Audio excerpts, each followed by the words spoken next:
네, 반갑습니다. 자, 오늘도 한미반도체 한번 추적해 볼 수 있도록 하겠습니다. 자, 한미반도체 10만 원 시나리오와 관련해서 제가 좀 정리를 드릴 건데, 일단 정리하기에 앞서서 제가 계속해서 말씀드리고 있는 반도체에 대한 방향성이라던가 이런 종목들에 대한 대응이라던가 이런 거는 텔레그램 채널 통해서 제가 무료로 상세하게 좀 잡아드리고 있다라는 점, 그리고 이 텔레그램 채널은 영상 설명란과 고정 댓글에 있는 링크를 통해서 모두 들어오실 수 있다라는 점 제가 말씀을 드리면서 한미반도체 10만 원 시나리오 한번 시작해 볼 수 있도록 하겠습니다. 자, 일단은 제가 최근에 뭐 GTC 2024 비롯해서 뭐 엔비디아라든가 마이크론 테크놀로지의 실적 어닝과 관련해서 계속해서 점검을 드렸습니다. 그리고 한미반도체를 좀 추적을 드리다가 최근에 SK 하이닉스에 대해서 제가 좀 삼성보다는 그래도 지금 시점 하이닉스를 사야 될 때다라고 말씀을 드리면서 하이닉스를 단기 수익을 좀 안겨드린 바가 있죠. 그런 측면에서 다시 한번 어쨌든 오늘 삼성과 하이닉스의 좀 흔들기가 나오고 있죠. 뭐 한미 반도체도 마찬가지라고 볼 수 있는데 그런 측면에서 한미 반도체 역시 그리고 오늘 또 공시가 수주 공시가 나와주었기 때문에 한번 10만 원에 대한 시나리오 그리고 시총 10조에 대한 시나리오를 한번 좀 정리를 드릴 수 있도록 하겠습니다.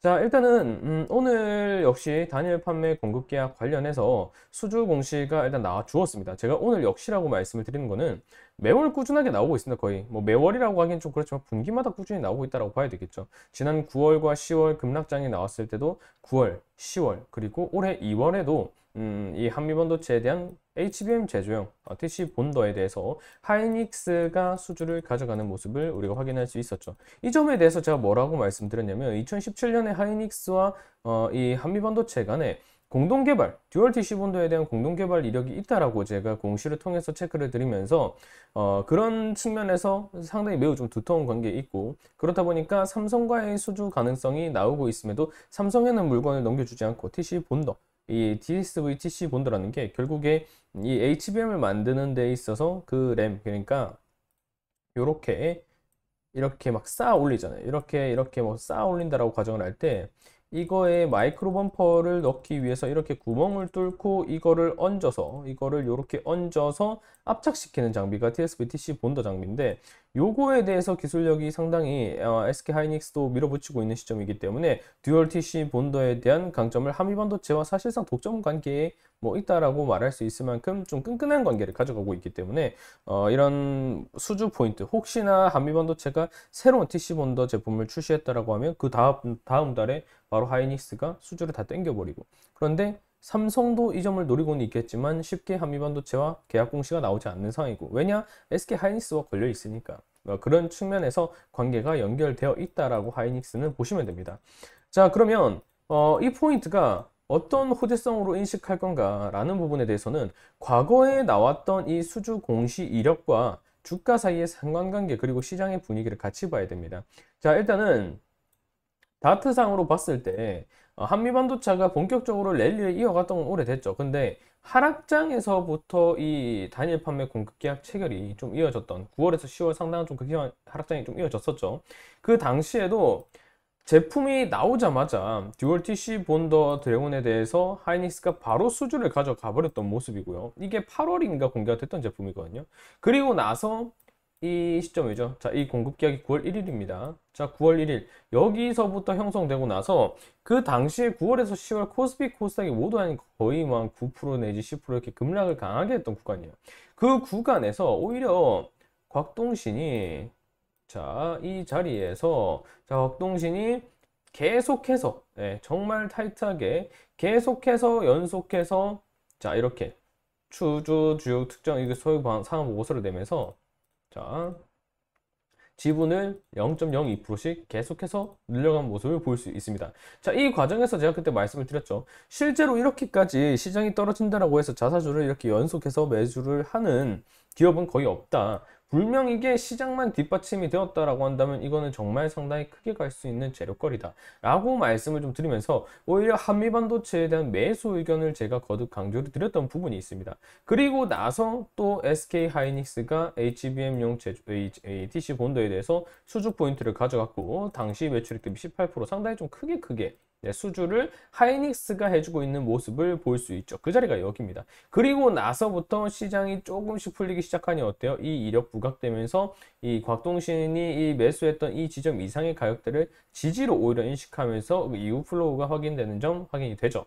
그리고 나서 2월 달이죠. 2월 달에도 네, 단일 판매 공급 계약 체결 26%에 해당하는 HBM 제조용 TC 본도에 대해서 하이닉스가 매출을 이 수주를 가져갔습니다. 그 자리가 여기죠. 자, 이때 물론 과거에 가져갔던 그 퍼센테이지보다 크기 때문에 요 이력이 나왔다라고 볼 수도 있습니다. 하지만 결국에 이때부터 HBM 시장에 대한 포인트가 엔비디아의 상당한 강세와 어닝에 대한 포인트로 이렇게부터 상승하면서 그 커플링이 이어졌다라고도 볼 수 있는 부분이고요. 어찌되었든 서서히 수주 이력 이후부터 탄력이 형성이 되는 게 확인이 되더라라는 겁니다. 그런데 그 과정에서 계속해서 곽동신은 이 주주의 대량 상황, 특정 상황 보고서를 내면서 내가 이 종목 자신감 있다, 우리 회사 내가 자신이 있다 이러면서 계속해서 지분을 미세하게나마 늘려가는 모습이 꾸준히 확인이 되더라라는 거죠. 이거는 정말 적은 포인트는 아닙니다. 네, 이렇게 기업의 오너가 자사에 대해서 지분을 계속해서 시장이 빠지든 오르든 매수를 한다는 건 쉬운 선택은 아니죠. 하지만 그만큼 좀 자신이 있다라는 부분에 대해서 반증을 해볼 수가 있는 부분이고, 오늘 역시도 물론 그간의 좀 이 매출액 대비 퍼센테이지와 비교해 본다라고 한다면 좀 확연히 좀 줄어들긴 했죠. 한 4분의 1 정도로 줄어든 모습이긴 하지만 수주 이력이 지금 형성이 되었고, 여기서 주가가 크게 힘을 못 쏟는 이유는 몇 가지 뭐 해석을 할 수가 있을 부분인데, 이렇게 힘을 쓰지 못하는 경우가 나왔을 때마다 곽동신이 자사주에 대한 매수 포인트를 가져가면서 주주에 대한 어떠한 보호 조치 아닌 보호 조치를 해가는 모습이 이어지는 모습이 나오고 있기 때문에 충분히 이런 재무적인 관점 이런 걸 떠나서 네, 공시적 측면 그리고 이 오너 대주주들의 이런 행위로 봤을 때는 일단은 10만 원 못 갈 이유가 없다라고 저는 충분히 판단을 하고 있습니다. 어쨌든 HBM에 대한 시장성이라던가 이런 게 이번에 CTC2024 이후에 HBM3E에 대해서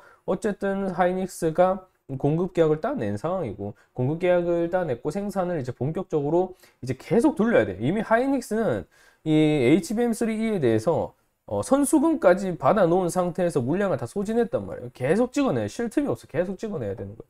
그러다 보면은 TC본드 장비 계속 필요할 수 있겠죠. 그리고 내년 상반기에 3, 4월에 반도체 클러스터의 공장 설비도 이제 증설을 SK 하이닉스가 한단 말이야. 그러면 TC본드 장비 더 필요하겠죠.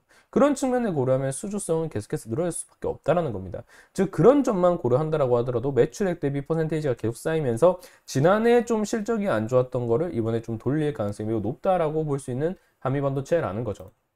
자, 그러면은 지금 이렇게 종목에 꼬리가 달리고 있는 이유는 뭐냐? 두 가지로 아까 제가 말씀을 좀 볼 수 있다라고 말씀드렸죠. 일단 하나는 결국에 이 차익성 매물에 대한 부담으로 볼 수 있겠죠. 그리고 무엇보다 오늘 하이닉스라든가 삼성전자라든가 이렇게 단기 좀 과열권에 인식이 되면서 그 외의 중소형 반도체주들 같은 경우는 비교적 약세 포인트가 이어지는 모습도 확인을 했기 때문에 이 매물대를 한 번에 뚫기란 분명 쉽지 않았을 겁니다. 자, 앞서서도 같은 그림이 나오잖아요. 앞서서도 돌파 흐름이 나오려고 하다가 꼬리를 강하게 달고 그 이후부터 시세를 잡아주는 모습이 나오잖아요.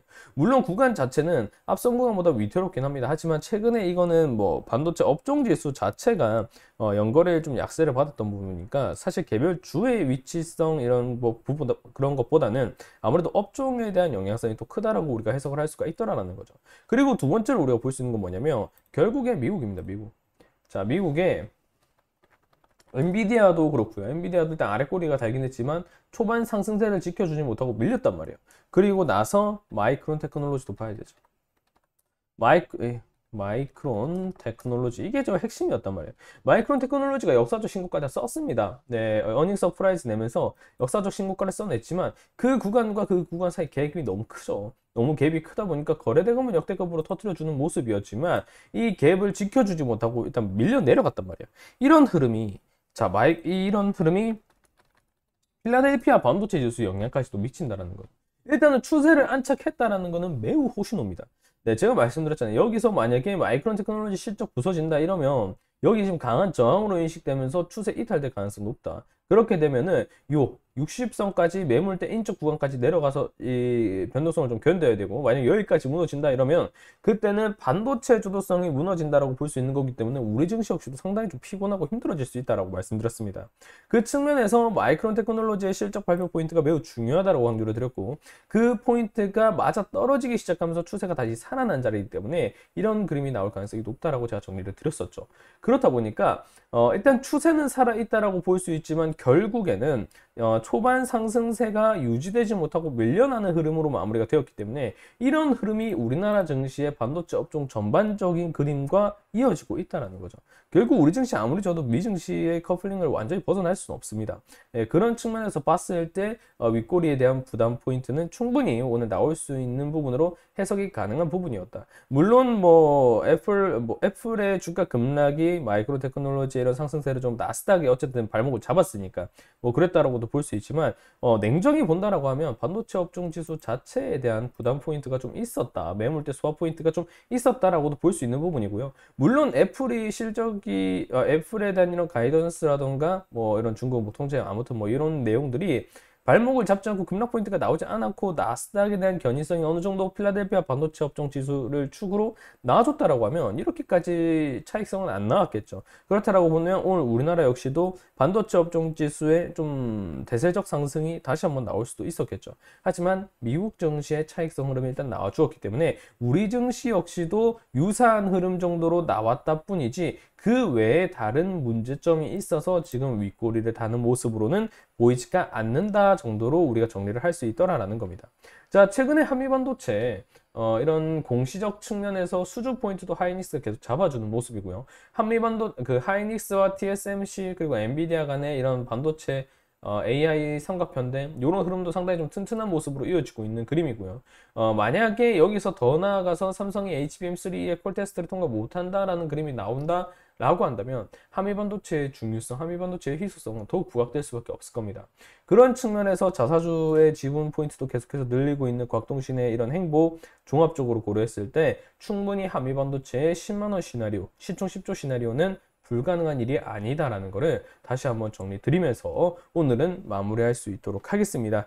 자, 영상이 도움이 되셨다면 좋아요와 구독, 그리고 제가 아까 체크드렸던 텔레그램 채널까지 편히 들어오셔서 반도체에 대한 전반적인 방향성 함께 보시면서 그렇게 연을 이어가시면 되겠습니다. 자, 그럼 저는 또 다음 영상에서 인사드릴 수 있도록 하겠습니다. 감사합니다.